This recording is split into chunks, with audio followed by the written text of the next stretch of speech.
Great. And yeah, just to echo Vesna's welcome to everyone, and thanks to all of you for joining. Again, in what's a strange time for many of us, but hopefully you and your colleagues are all safe and well. And it's really positive to see so many of you online with us this morning. My name is Khadija Badri, and I'm Advocacy and Engagement Officer with the European Network on Statelessness. And I'm delighted to be joined today by Rabea and Niggemeyer, who is a statelessness and birth registration researcher based in Germany. And today we're going to be talking about how statelessness affects children in migration in Europe and explore what needs to be done to protect stateless children in migration, but also to prevent and reduce childhood statelessness from happening in the first place. And today's webinar coincides with the launch of a new paper which we've developed in partnership with the Initiative for Children in Migration, along with Child Circle and PICUM. And if you are joining today and you're a member of the initiative, you can still sign on to that paper and endorse it as an organization until the end of Tuesday. And we would very much welcome any of you who are members to do that. And you can do that just simply by emailing me after today's webinar.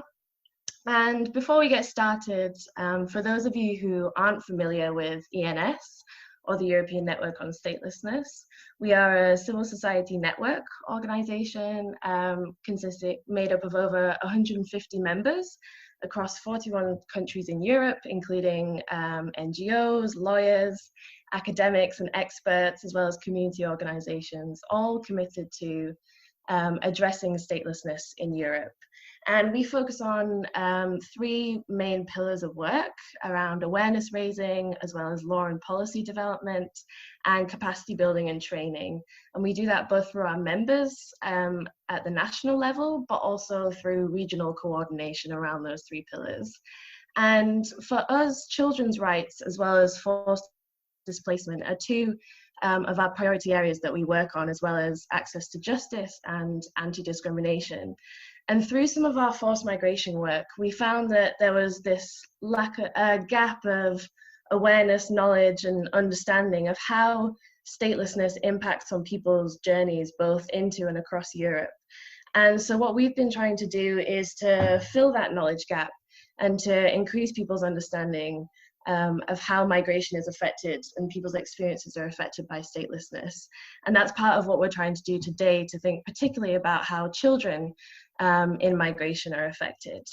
And we hope that both the paper and the webinar today will provide hopefully a better understanding of that. And so it's really interesting to see that quite a lot of you have come across childhood statelessness in your work. And for those of you who have or haven't, today hopefully we'll shed a bit of light on how you might come across statelessness at some point in your work, or how it might relate to what you do. And just to give a bit of context, in 2015, it was actually 12,840 children who were registered as either stateless or of unknown nationality who made asylum applications in 2015 within the EU. And actually in 2017, the number of children recorded as either stateless or of unknown nationality who applied for asylum was 4 times the number that we saw back in 2010. So this is definitely an issue that's not going anywhere. And today we're going to think about how we can address this issue. So I'll stop. Can I stop sharing the poll results, Vesna? So first of all, we'll be thinking about which children in migration are affected by statelessness. And we'll also be thinking about what statelessness is and why it's relevant to people working on children in migration. So why, as people working to protect children in migration, do we need to be thinking about statelessness? And then once we've considered that and thought about which children in migration are affected, we'll also go on to think about what some of the gaps and challenges are in addressing statelessness among children in migration in Europe. And I have a screen. That's great. And we'll then also think about how some of these challenges play out in practice. And then I'm really looking forward to Rabea coming in and talking to us about the German context and how some of the challenges that we're going to talk about play out there. And then finally, we will think about what some of the key actions are that are needed to protect children in migration from statelessness. And we'll talk about those around 5 key action areas. So first things first, what is statelessness and why do we need to think about it when we're talking about children in migration? So under international law, a stateless person is anyone who's not considered as a national by any state under the operation of its law. So what we mean by that is somebody who is not considered by any country as a national, not just by the letter of the law, but in terms of how that law then actually plays out in practice. So in the application of that country's law, is that person considered to be a national? And that's a really important consideration. Today, we're also going to be talking about children in migration who are at particular risk of statelessness. And what we mean by people who are at risk of statelessness is someone who's either not stateless at the moment, but might become so. But yeah, when we talk about someone who is at risk of statelessness, we're talking about someone who is not stateless, but might become so for various reasons. And I'm going to go on to talk about what some of those risks might be for children in migration in a moment. But when we talk about people at risk, we're also talking about people whose statelessness might become evident over time. That's kind of what statelessness means and what a stateless person is and who might be at risk. Or what we mean when we talk about people at risk. But what does this mean in terms of why this is actually relevant to children in migration and those of us working on issues related to children in migration? Before I explain a little bit about why, I first of all wanted to show a short video which helps to illustrate some of the ways in which statelessness might affect children, including those in a migration context. Nationality. I think it means being part of a country. Most kids don't know how they got theirs or what it would be like if they didn't have one. But there are thousands of kids in Europe who grow up without nationality, without a country to belong to. They are often not allowed into schools or even to see a doctor if they're sick. No chance to grow up like other kids. Life is hard and there's nothing their parents can do to help them. These kids are called stateless. Andrea is 9. She was never allowed to go to school, so she stayed at home looking after her younger sister. She never knew why the government wouldn't let her go to school like her friends. Maria's mum didn't have any proper papers, like a passport. Without it, the ambulance wouldn't take her to the hospital to have a baby. She gave birth at home. Maria still doesn't have a birth certificate. Eric was left alone by his mother soon after he was born. He is now 16, but still can't get any proper papers. Without them, he can't prove who he is. So he isn't allowed to do his training to be a baker. Like Andrea and Maria, he has no future. There's lots of different reasons why children end up stateless, but it's never their fault. More than half of the countries in Europe are failing to fix the problem. The European Network on Statelessness is asking these governments to make simple changes to their laws so no child is forced to grow up without nationality. Please join our campaign to help us end statelessness forever. Okay, so hopefully we were able to see most of the video and at least hear all of it. But the child in the video talked about stateless children such as Andrea not being allowed to go to school, how children might not be able to see a doctor if they feel sick. And we also saw how Eric was unable to take the training that he needed to become a baker. And this is because having a nationality facilitates access to many of our fundamental human rights. And consequently, conversely, even not having a nationality can make it difficult for children to access many of their rights. And stateless children might also be at particular risk of immigration detention, and it can be harder to protect stateless children from things like trafficking, child labor, exploitation, and early marriage, all things which might already present a heightened risk for children in migration anyway. But if they're stateless or don't have identity documents, that can be a risk for them even further. So it's important for all of us who are working to protect children in migration, because the right to a nationality goes hand in hand with protecting the rights of children more broadly. And it's also important now more than ever with COVID-19 and kind of global responses to that, to protect the rights of the child and make sure that their migration or nationality status isn't preventing them from being protected, including where they don't have a nationality, and making sure that they can still access things like healthcare. And it's also relevant to children in migration because states across Europe have an obligation to ensure every child has the right to a nationality, regardless of the migration status of the child or their parents. And we see this obligation across international and regional standards. So for example, under Article 7 of the Convention on the Rights of the Child, states are obliged to ensure that every child has the right to acquire a nationality, and they have to uphold the principle of non-discrimination. So making sure that every child can access a nationality regardless of their migration status. And this is seen and upheld across a number of other international standards. And I wanted to quickly point out two particularly important statelessness conventions. So the 1954 Convention in relation to the status of stateless persons, which obliges states to protect all migrant children and provide them with a particular set of rights, and also to acquire a nationality through naturalization as soon as possible. But also the 1961 Convention, which obliges states to ensure that they have safeguards in their nationality laws to prevent statelessness and make sure that children can acquire a nationality at birth, whether they would otherwise be stateless. And this is also reflected in a number of regional standards and a number of European Parliament resolutions, but there are also further opportunities coming up to further cement this obligation and commitment regionally to protecting children in migration from statelessness.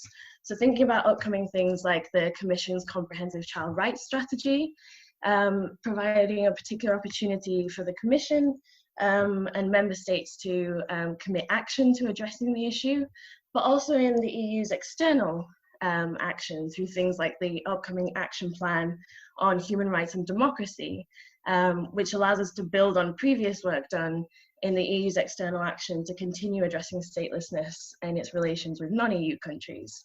So we can see that statelessness is relevant to those of us working on children in migration, both because states have a duty to uphold a child's right to a nationality, but also because nationality acts as a building block to the other rights that we try and protect for children in migration.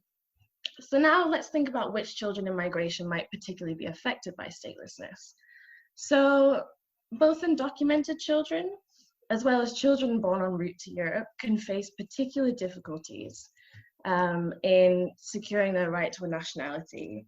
And that's for a number of reasons, such as stringent documentation requirements for things like birth registration, but also things like exclusion from essential services, as well as discriminatory laws or practices that can make it harder for them to access birth registration as well as acquire a nationality, which then exposes them to the risk of statelessness. We also see children arriving in Europe or born in Europe from countries with large stateless populations. So some of the top countries of origin, such as Syria and Iraq, but also others such as Kuwait, Iran, and Myanmar have significant populations, stateless populations, and as a result, that can mean that children are already arriving stateless into Europe, or it can mean that they're born stateless if born in Europe, if they can't acquire the nationality of one of their parents because they might already be stateless, if they've come from one of these countries with a large stateless population. And if the country that the child's born in then doesn't have those necessary safeguards in place to ensure that child can acquire the nationality at birth of the country of birth.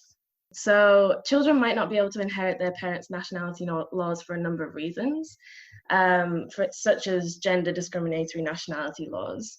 So we see this with countries such as Syria, Iran, and Iraq, where their nationality laws mean that when a child's born outside of the country of origin, it's not possible necessarily for the child to acquire the country's nationality if they can't acquire it from their father for whatever reason. For example, if their father doesn't have documents or is stateless, for example.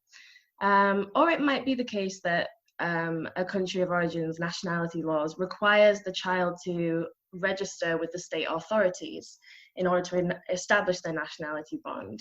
But this is obviously not possible for forced migrants and refugees who can't approach their state authorities due to kind of the risk to their safety or protection status, which would then obviously prevent the child from acquiring that nationality.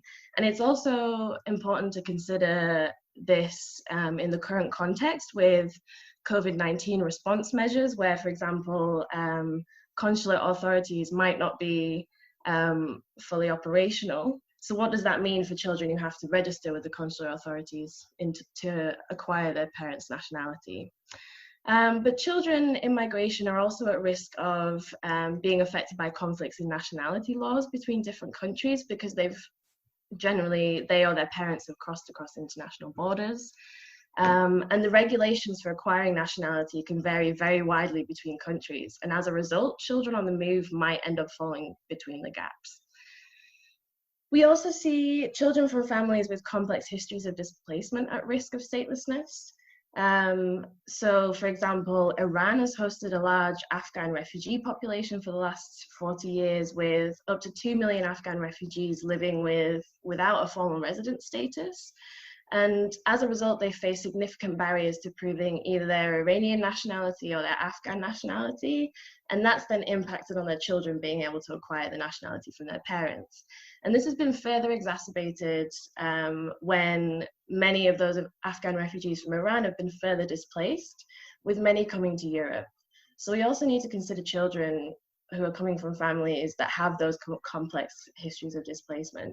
And finally, unaccompanied or separated children might face specific barriers because they might have to face difficulties in establishing their identity, as well as their links between them and either their parents or the country of birth or their place of birth, which are two of the key ways in which a child will acquire nationality.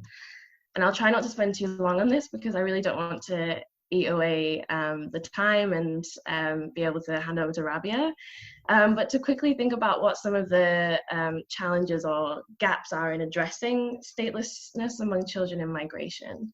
So I talked about the 1961 Convention and how that obliges states to make sure that they have legal safeguards in place to allow children who would otherwise be stateless to acquire a nationality. And that's further reflected in the European Convention on Nationality.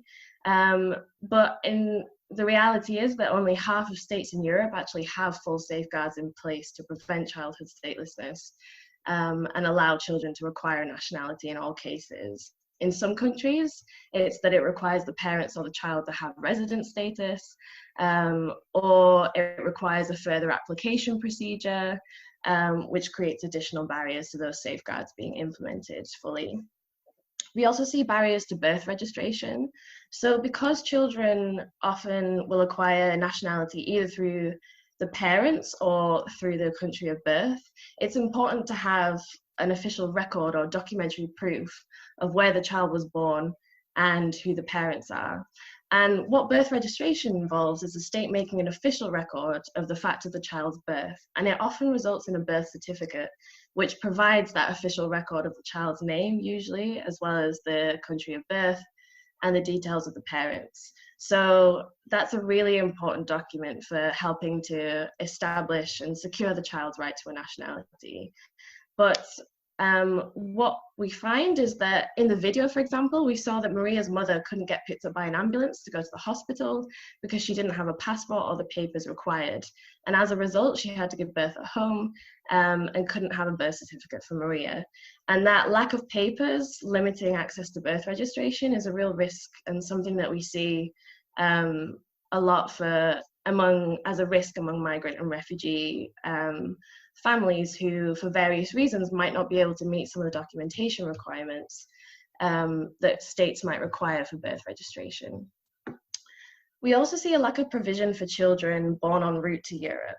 Now, according to international law, states' birth registration and nationality laws should apply to children, where they're born either on ships or aircrafts that are flagged or registered by a particular state, because they're then considered to be born on the state's territory in those situations.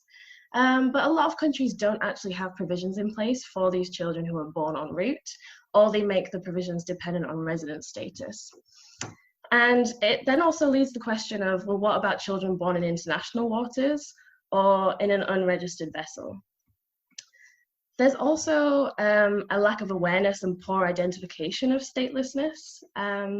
So it's essential for competent authorities who are responsible for nationality screening procedures to have the legal and language knowledge necessary to identify and record people's nationality status, as well as to record where someone's indicated that they are stateless, as well as to identify where further investigation is needed, when someone is either stateless or has unknown or undetermined nationality.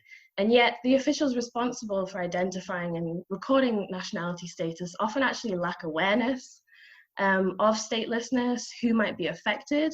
And in a lot of cases, they might actually not even have an option to record somebody as stateless on arrival and during registration. States should also have an established and timely procedure for determining the child's nationality and whether they would otherwise be stateless as soon as possible. However, some states lack procedures altogether for determining a child's nationality, where it's unknown or undetermined, or others again make it dependent on the resident status of the parents, or they might automatically assign the parent's nationality to the child without even verifying or investigating whether it's possible for the child to acquire that nationality, which then, as a result, prolongs the acquisition for the child of a nationality and can actually impact on their subsequent treatment in things like refugee status determination procedures, family reunification and resettlement, as well as naturalization. We also see a lack of child rights-based statelessness determination procedures. So to be able to protect stateless migrant children, states need to be able to identify and determine whether somebody actually is stateless. And UNHCR recommends that the best way to do this is through a formalized statelessness determination procedure established in law, which allows them to identify stateless people among migrant populations and ensure that their rights are protected until they acquire a nationality. And within statelessness determination procedures, safeguards should be put in place for children, particularly when working with children in those procedures. And there's UNHCR guidance on what those safeguards should be, and I'll talk a little bit more about them in the key actions. But the problem is that only 11 countries across the continent have statelessness determination procedures in place. And where they do, it's unclear whether or not they're applied to children any differently from adults, so it's not clear whether those safeguards are being implemented. And it's unclear whether unaccompanied children in particular are provided with a guardian, or whether they're granted legal aid in any of these countries that have a procedure in place. And finally, before I hand over to Rabea, there is also a heightened risk of immigration detention for children in migration who are stateless or at risk of statelessness. And the very nature of statelessness means that there's often no country to which a person can be returned. And so in return policies and practices, states should be considering the nationality status or statelessness of a child, because it can affect the prospect of return and often render it impossible. And so if it's not identified and the child has no route to residence, they and their families, if they're with parents, might be subject to prolonged and unsuccessful removal attempts, and end up facing arbitrary and prolonged detention. And this is particularly the case in aging out. So where a migrant child turns 18 and suddenly they lose protections on the basis of children's rights, or because they only had a temporary protection status, they might then suddenly be treated as an adult and might be subject to removal attempts, especially if As I said, they only had a temporary form of protection. And in some cases, this might be the first time that a nationality problem is even identified, once those numerous failed attempts at removal are made. So we can see that there are a number of issues here that are creating barriers to addressing statelessness among children in migration, as well as preventing it from happening in the first place.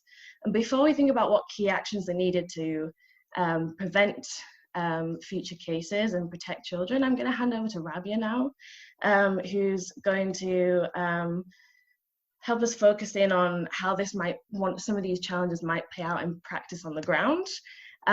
So I'm really looking forward to Rabea talking through this, and it's important to point out that some of the examples that Rabea will provide are to help illustrate wider problems that are playing out across Europe.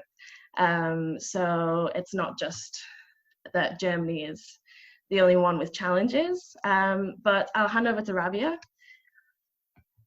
Hi everyone, can you hear me? Yes. Perfect.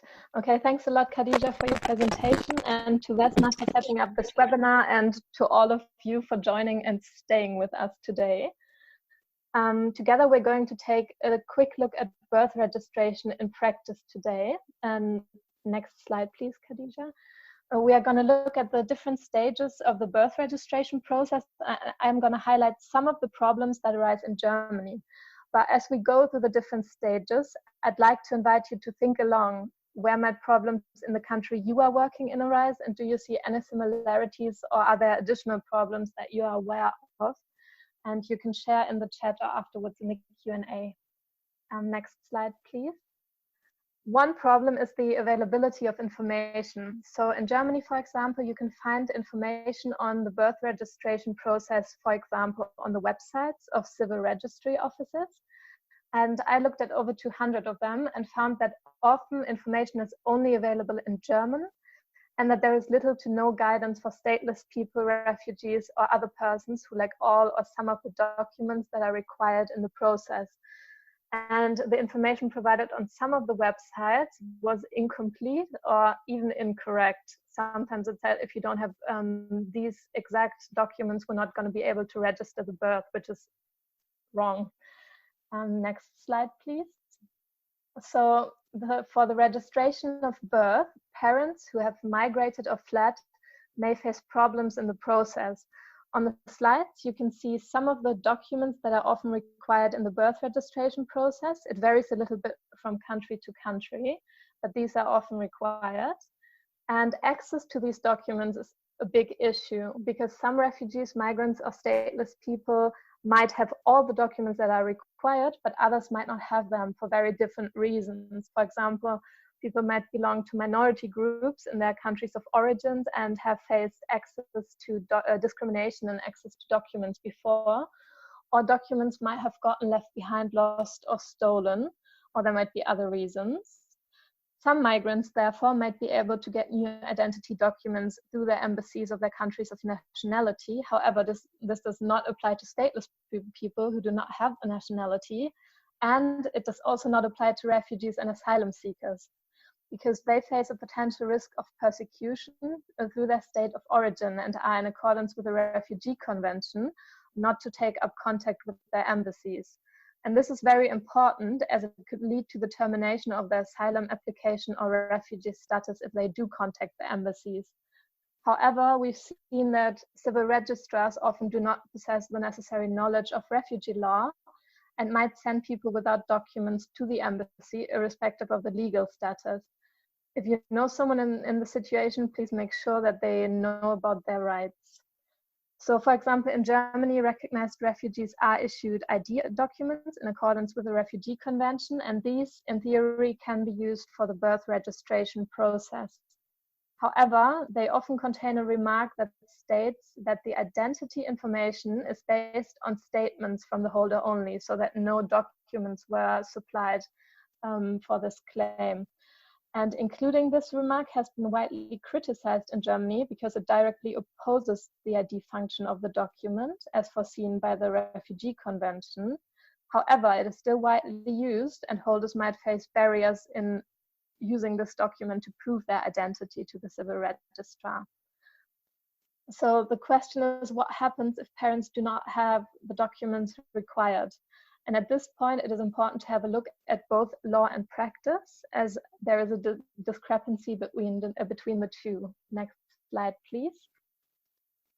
So the law, I mean, this is my own translation that you can see, so don't quote me on it. If public documents cannot or can be produced only with severe difficulties or unreasonably high costs, other documents can be used by the civil registry. If these cannot be produced any easier or the relevant facts cannot be proven through any documents, the civil registrar can accept an affidavit by the person affected or others.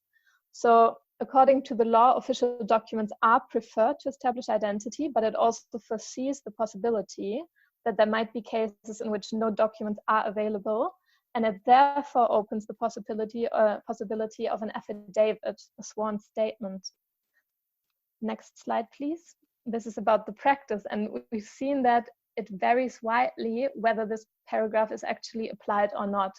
It seems to be very common that other official documents, which are not passports or ID documents, are accepted by civil registry officers.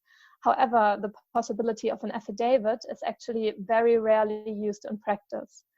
But for example, especially in the case of stateless persons who might lack documents, using affidavits might be necessary to establish their identity. Next slide, please. The recognition of paternity is another issue that we've seen again and again in the different countries. So for example, in the example of Germany, German law says that the husband of the mother is the father of the child, even in the first place if he's not the biological father. And in the case of unmarried parents, a declaration of paternity can be made, either before birth or after birth. However, in practice, the father's name is not always recorded on the birth certificate, even if he is present and he has given a declaration of paternity, and that creates a risk of statelessness. We've seen this in different case constellations. For example, if the civil registrar considers the mother's identity not proven, they sometimes claim they cannot accept a declaration of paternity, as there might be a potential husband of the mother who would then, according to the law, be the father of the child. But this is even the case sometimes, you know, when the mother and the father are there and say there is no other person who could be the legal father of the child. But sometimes the father's name is nonetheless not entered into the birth registry. And sometimes this is also the case when the mother's identity is considered proven, but the father's is considered not proven. However, it is important to note at this point that German courts have decided that a father's name should be recorded in the birth registry in the above mentioned cases. In practice, however, we see that problems still remain. And in some cases, parents are even urged to provide a paternity test, even if they have made the declaration of paternity. And this test costs about 400 euros, and the costs have to be covered by the parents. Not adding the father's name to the birth certificate violates the children's rights, and it might create a risk of statelessness. For example, if the parents are from one of the 25 countries worldwide in which mothers cannot pass their nationality on to their children. So it is very important that the father's name is recorded on the birth certificate. Next slide, please. Going back to the question of proving identity and what it means for the birth registration process, you can see on the slides that if the identity is proven, a birth certificate is issued. And this is the way it should always be. But if the identity is considered not proven by the civil registrar, an extract from the birth registry is offered. Next slide, please. So we can see some differences between the two documents. So while they contain roughly the same information, the extract from the registry also contains one or both of the following notes. Next to the name of the child, the note will say name not proven, in German Namensführung nicht geklärt. And next to the name of the parent or the parents, it will say identity not proven, Identität nicht nachgewiesen in German. So while the applicable law states that an extract of the birth registry in general has the same legal value as a birth certificate, courts have clarified that this is not the case for the extract with the restricting notes mentioned above, with regard to the information not proven. Therefore, it means that the document has a limited evidentiary value when it comes to the name of the child and the name or names of the parents. And this information, as you know, is vital for a child's identity and also for acquiring nationality. The wording of the law in Germany suggests that the extract is considered a preliminary document, that it's issued only until the parent's identity is established. However, in a lot of these cases that we see with stateless people and refugees, they might never be able to access the documents required. So in practice, children often remain with the extract from the birth registry and do not receive a birth certificate. Next slide, please. So with an extract from the registry only, the following problems, and even more problems maybe that I'm not mentioning on here, might arise. One important one is the inability to access nationality of the parent's country of origin. I've heard, for example, from colleagues from Serbia who have reported that with an extract only, the children cannot access Serbian nationality. And as a result, they might not be able to access education, healthcare, state support, and other rights either. Furthermore, children are ineligible for so-called voluntary return programs. However, they are still being deported without having the necessary documentation to access nationality in their countries of origin. The children are deported with the extract from the birth registry, but they do not have a birth certificate, and that will lead to significant problems. And even in Germany, different problems might arise in situations in which an identity has to be proven. As we've heard, the extract from the registry does not have the evidentiary legal value when it comes to the name, which is obviously the most important point in proving identity. So this might include, but not be limited to, causing problems when it comes to, for example, marriage, but also the ability to acquire German citizenship, as a proven identity is a requirement for naturalization. These problems that we've seen are created because of the extract from the birth registry, and they can be solved by issuing all children a birth certificate in order with international human rights law.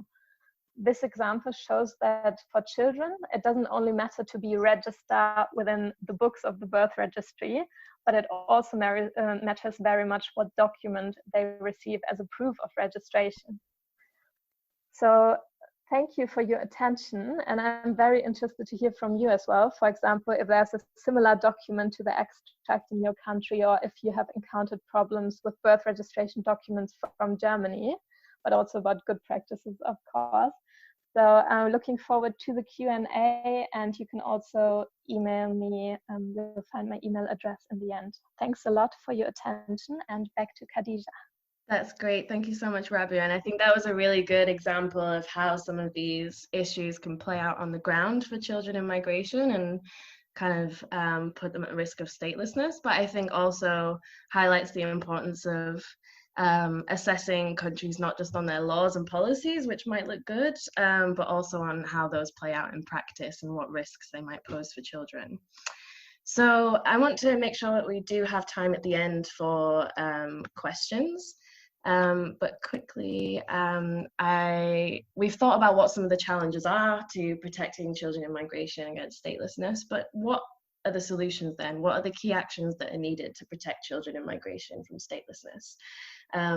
And we've come up with 5 key action areas that needed to be implemented both at the national level as well as at the regional level to address childhood statelessness in migration.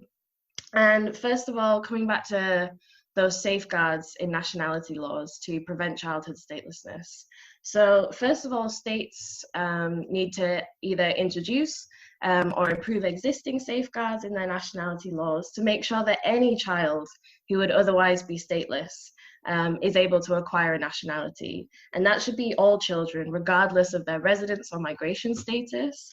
And that should include children in detention, children in care, and it should apply automatically. And regional institutions such as the Council of Europe and the EU should be supporting their member states through things like good practice and information exchange between parliamentarians and decision makers to implement and improve these safeguards. And the EU can be increasing its attention to the causes, impacts, as well as the solutions to childhood statelessness through its different priority areas such as child rights, Roma inclusion, migration and asylum, as well as through its external action service. We also need to address the barriers to immediate free birth registration that we've seen. So first of all, states need to be introducing flexible documentation requirements and procedures so that migrants or refugees who can't meet some of those documentation requirements can still access birth registration. And we also need to make sure that we're removing reporting requirements, which might require civil registration officials to report irregular migrants to the immigration authorities, to make sure that they're not in place so that irregular migrants aren't prevented from accessing birth registration.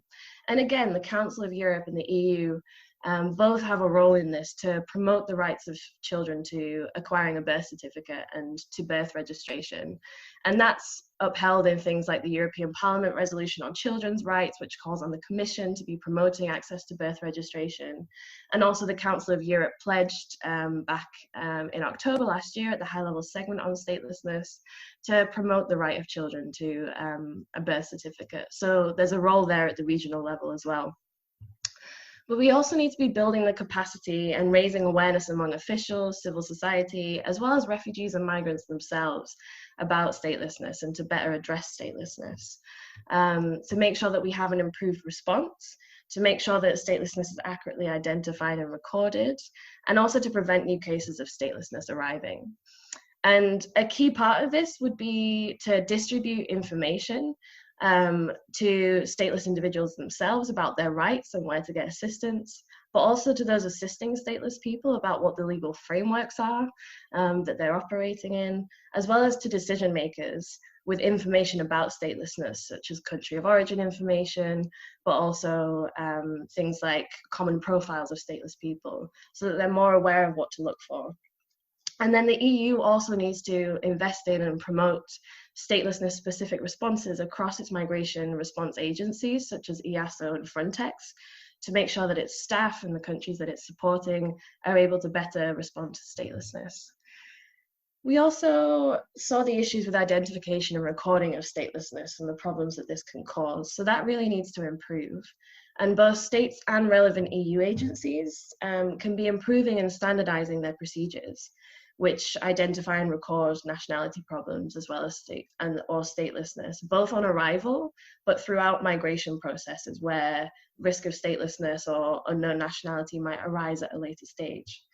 And states also need to clearly define this unknown nationality category that we see and make sure that established nationality determination procedures are in place so that children with an undetermined nationality can have their nationality determined as soon as possible, or where they would otherwise be stateless, so that they can acquire a nationality as soon as possible.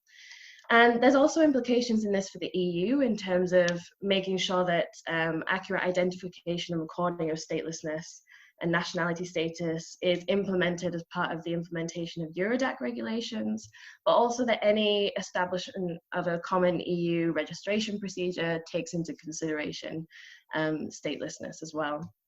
And finally, we also need to see dedicated statelessness determination procedures either introduced or improved where they already exist, and make sure that those are in line with the 1954 Convention, and that people can be identified and protected, and that stateless migrant children on the territory can be protected and have their rights upheld until they acquire a nationality as soon as possible. But we also need to make sure that these determination procedures are child rights based. So that means that the consideration of the best interest of the child is upheld throughout these procedures, but also the particular safeguards are put in place, such as specific timelines, the opportunity for the child to acquire a nationality as soon as possible, and things like a shared burden of proof and non-discrimination. And there's further UNHCR guidelines on how to make these procedures child sensitive. And again, the regional institutions, the Council of Europe and the EU both have a responsibility and a role here to support member state activities, both in introducing, but also improving existing statelessness determination procedures through things like information and good practice sharing. And we've already seen this in the Council of Europe with the European Committee on Legal Cooperation's initiative on statelessness, which has facilitated some of that already. But I think there's further for both the EU and the Council of Europe to be doing to promote that. And finally, because we have about 5 minutes left, and I do want to make sure that we do have time for people to ask any questions. If you want to find out more, we will be sharing the position paper with all of you after the webinar, along with a link to sign up for updates and to receive our newsletter and weekly blog, where you can receive a lot more information about statelessness, including some of our child rights work. But the position paper, which is online as of today, has a further list of resources, both regional and global resources relating to statelessness for children in migration, and also more information about some of the things that we've touched on today as well. You can also visit our Stateless Journeys Hub, which provides a number of tools and resources looking at statelessness in a forced migration context in Europe. And there's a number of tools and information resources on there towards protecting the rights of stateless refugees and preventing statelessness from arising in a migration context. So that's hopefully really useful as well. Our Statelessness Index is a useful resource for comparing how different countries in Europe are protecting stateless people and preventing statelessness from happening. So there's data on there and profiles for 24 countries across Europe, and that assesses how countries are preventing childhood statelessness and promoting access to birth registration, but also looks at other relevant areas such as detention, statelessness determination and protection, provides the information that's available on stateless population data in the country. So that's also useful research if you're interested in how countries are performing. And also, finally, a quick resource to mention is our No Child Should Be Stateless report from, I think, 2014, maybe, which provides an overview and comparison of how, our assessment of how different countries across, so Council of Europe countries, are performing in terms of implementing the safeguards that we talked about under the 1961 Convention and the European Convention on Nationality, and explains why children are continuing to grow up stateless in Europe. So those are hopefully some useful resources for anyone interested in finding out more. But if you do have any questions that aren't answered in the next couple of minutes, or you want to know more, you can obviously email me, and my email is on the slide. And as Rabea said, she's really happy to have any questions in relation to her presentation on birth registration in Germany, and also if you've encountered similar experiences in relation to birth registration practices. So I'm going to leave it there, and I'm sorry we've only got a couple of minutes for questions, but just to say thanks for sticking with us. It's much appreciated. And yeah, I'll hand over to Vesna, who I think might have some questions ready. Hi, thank you very much, Khadija and Rabea. This was really interesting webinar. I'm just going through the Zoom. I had a question with what happens when children are born in international waters. It is from Chiara Maria. So yeah, and that's one of the kind of questions that we raised in the webinar ourselves, kind of. So as we said in international law, there is an obligation for states where children are born on a ship or on a vessel that's registered with a state for that state to then apply their birth registration or nationality laws to that child. But yeah, that then leaves a gap and a question around children born in international waters. And it really varies from state to state, but generally there is a lack of provision for children born en route to Europe. So it's a gap. And I think probably may need more research as well. Yeah. We have another one. What happens with false birth certificates from origin? It's from Christina. Could you repeat that again? Sorry. What happens with false birth certificates from origin? Maybe I can answer that question. Yeah, there is some African women produce them easily. So in general, when the documents are presented to the civil registrar in Germany, for example, they have the power to accept the documents as genuine without further investigation. Or if they have doubts about whether the document is genuine, they can start investigating. And one way that is often used is that they contact the German embassy in the respective country, and then a lawyer of confidence of the embassy is hired, and the person who has submitted the document has to give a lot of information about where the family members live, where was the birth registered, and then the lawyer will go and investigate. And this process can take a few months. It depends on the country, and it is very cost intensive. So for some countries, it might be 700 euros, for example. I think for Nigeria, it's around that. The German civil registrar might investigate the documents presented. So not every document presented will be accepted as genuine. Okay, great. Thank you, Rabea. There is one more question. Can you give an example on how Roma children end up stateless in Europe? Is it a widespread problem? Yeah, and we didn't really touch on this so much in this webinar while we were focusing on children in migration, but kind of Roma statelessness and Romani people affected by statelessness. So one of the biggest, what we call in situ populations affected by statelessness. So people who've had kind of long established ties within the same country rather than in a migration context. And this happens for a number of reasons. So reasons such as intergenerational barriers to documents within Roma families, which means that it's difficult for them to establish or prove their identity and links to the country and to establish their right to a nationality, but also anti-Gypsyism and discriminatory attitudes and treatment from the authorities can also create Roma statelessness as well. But it's, there's some resources on our website as well under our Roma Belong project, where we've looked quite extensively at the causes of Roma statelessness and the impacts as well. On our website through our Roma Belong project, where there's more examples and specific country studies on Roma statelessness and how that plays out in practice as well. Okay. And maybe to link it back to Germany quickly. So for example, Roma parents who have a child born in Germany might not have the documents necessary to register the birth here and to get a birth certificate.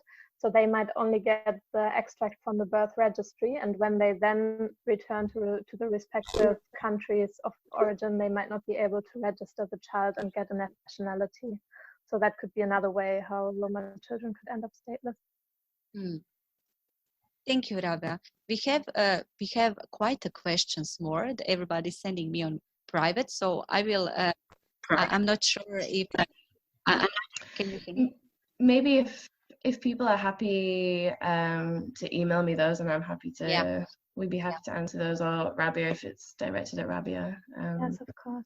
Yeah, but just to say thanks to everyone for sticking with us through all the difficulties, and really appreciate so many of you logging on and joining the webinar. And yeah, please do email and check out our resources.